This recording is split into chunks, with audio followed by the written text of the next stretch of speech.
Welcome back. Well, the South African rand hit an all-time low today for pairing losses. Rand at one point sank as low as 19.51 to the dollar, down more than 1.6% on its previous close. Let's talk to Matt Kindiger now, practice leader, Sub-Saharan Africa, front of you. Great to have you.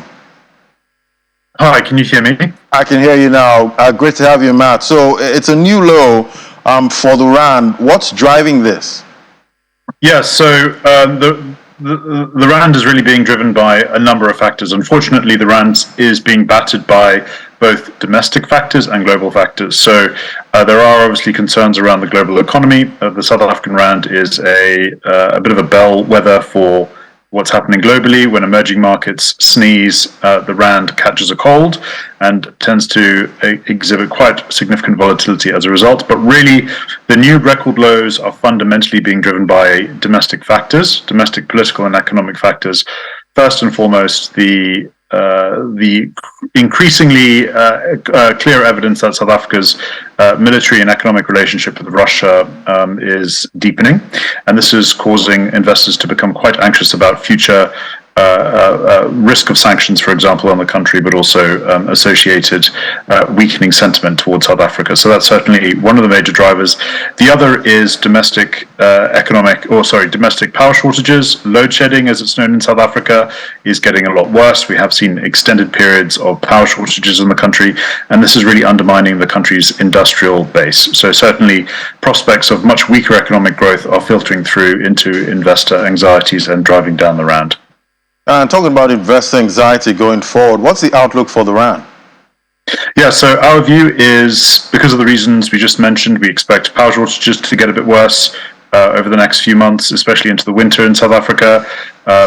Investors becoming increasingly concerned about South Africa's relationship with Russia. Our view is that the rand will end the year at further than 20 per dollar, so well beyond 20 per dollar, possibly 21, 22 per dollar, delivering an average of close to 19.5 or 20 per dollar.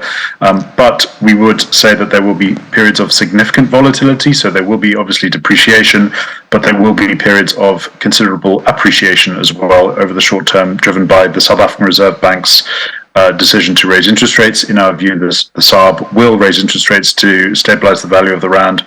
But also, as the global economy picks up a bit towards the end of this year, we would expect investors to invest more in emerging market currencies, including South Africa. So although overall not a great picture for the rand, there will be some volatility going forwards. With the war in Ukraine, there's definitely risk of secondary sanctions going forward. How likely is it that South Africa will face Western sanctions over its relationship with Russia? So it's currently not our base case, although the risks of sanctions on South Africa are rising, in our view. So a few months ago, we would have said it's very unlikely unless there's evidence that South Africa is supplying lethal aid to Russia for its war in Ukraine. Unfortunately, over the last couple of days, the US has made some allegations that South Africa there is evidence of this taking place. If these allegations are confirmed, and if it becomes increasingly clear that South Africa has a very close military relationship with Russia, then unfortunately sanctions are likely. However, they would probably take one of two forms. First, we're more likely to see targeted sanctions on individuals, say, for example, in government or the armed forces. These would not be broad, sweeping trade or economic sanctions. But nonetheless, this would have a very negative effect on sentiment, even if it doesn't affect trade to and from the US and South Africa, for example. So certainly increasing chance of sanctions, but unlikely to see very sweeping trade and economic sanctions, at least for the short term. I guess we can blame that on being in the same block, talking about BRICS. Well, how will all of this, affect South Africa's economic growth outlook for this year? Yeah, so a few things. So certainly the weakening rand will have a negative effect on growth in South Africa, firstly because the South African Reserve Bank will be forced to raise interest rates to stabilize the rand. This will increase the cost of borrowing in the country and reduce credit growth, which is not great considering how large and sophisticated the country's financial services industry is. But there are also impacts on inflation. A weaker rand will drive up imported prices of products. This will drive up domestic consumer price index.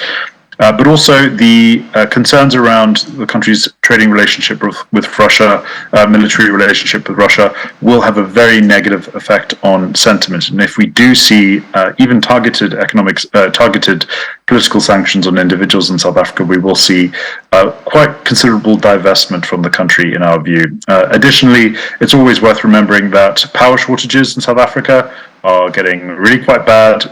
We do expect this to be the major driver of the country's stagnation this year. We're forecasting economic growth of 0.6% this year, but there is an increasing chance of a recession, mainly because of the power shortages in the country. So more or less, the country should expect stagnation this year and into 2024. All right, I guess we'll keep tracking that economy. Thank you so much, Matt Kinniger, practice leader, Sub-Saharan Africa Front Review. Thank you.